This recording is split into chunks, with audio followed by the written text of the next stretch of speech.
The newest Netflix rom-com movie, The Lovebirds, follows a long-term couple as they accidentally become witnesses to a murder and try to solve the mystery in order to prove their innocence. The film is directed by Michael Showalter, with a script by Abrams, Gall, and Maritn, Gero, and stars Kumail Nanjiani and Issa Rae. If you're anything like me, if you have any of the same luck that I do, anytime that you went to see a movie right before the COVID-19 outbreak, you saw a trailer for The Lovebirds. Incessantly. To the point where when I found out that it was going straight to Netflix and not even being played in theaters, I thought to myself, wow, all that for nothing. What a waste. But the more I really think about it, the more I realize that this movie isn't really something that needed to be seen on the big screen anyway. So by it going straight to Netflix, I saved myself a few bucks, as well as a car ride to the theater. And I have to say, especially for lockdown entertainment, this was a really good time. It was a very funny movie. There were multiple times where I burst out laughing. As much fun as The Lovebirds is, it can't help but frail in comparison to the last partnership between director Michael Showalter and comedian Kumail Nanjiani. That partnership was the film The Big Sick. Excellent movie. Highly recommend checking it out on Amazon.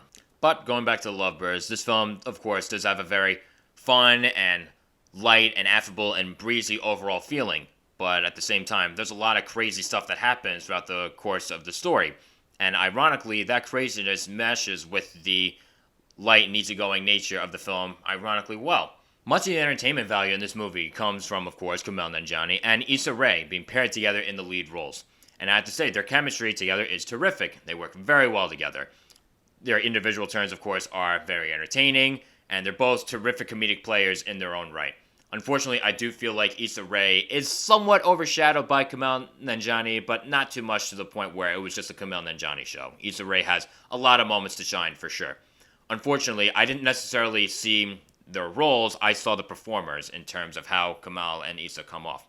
And that's not necessarily their fault. I don't necessarily feel like they were given too much to work with in terms of characters. They were entertaining, and I feel like the characters were whatever they needed to be in order to make the scene entertaining. I don't necessarily think that the characters had so much at their core being to really embody themselves as full people. And a lot of that ties into the fact that I felt like their characters a lot of times had to be explained instead of really developed or really shown who we really are. And another point that this brings me into is that since this is a long-term couple, they have a lot of insecurities that they know fully well about each other. And a lot of times these insecurities are kind of just thrown out there. Again, they're explained. They're told to us instead of being shown to us. Another minor gripe that I have with this movie is its New Orleans setting. Not that setting the place or setting the story in New Orleans was a bad thing, but I didn't really feel like the setting really contributed much to the overall film. It kind of just felt like it was filler, like it was there just to say like, oh, it takes place in a certain city. I felt like this could have taken place really in any other city in the world, or really in America. And it was one of those things that kind of made me feel like I was on the outside of the movie instead of inside of the movie, really feeling like I was experiencing all these things with these characters. I felt like they could have just done more with a city like New Orleans that has such a memorable character to it itself. I feel like they could have done more with that to really pull us in. But again, it doesn't necessarily take away from the entertainment value of the film overall.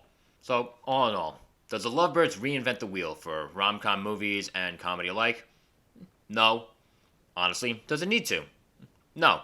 It's a great time just how it is. If I can make just one more recommendation, I suggest watching this with other people any way that you can, whether it's through the Netflix Party app, because this movie strikes me as something that can only fully be enjoyed with the company of other people. But that being said, this is a great comedic showcase for the talents of Kumail Nanjiani and Issa Rae, even if there were other aspects of the film that were competent and worked, but left me wanting just a bit more. So, I'm going to give The Lovebirds a 77. Thank you so much, everybody, for sticking around to the end. If you have not gotten a chance to yet, don't forget to give this video a like, subscribe, and to hit the bell to get all notifications, as well as to follow all the social media pages that I have outlined in the description section. Also, don't forget to check us out on both Apple Podcasts and Spotify. Until next time, I'm Joe Acierno. This has been Real Talk.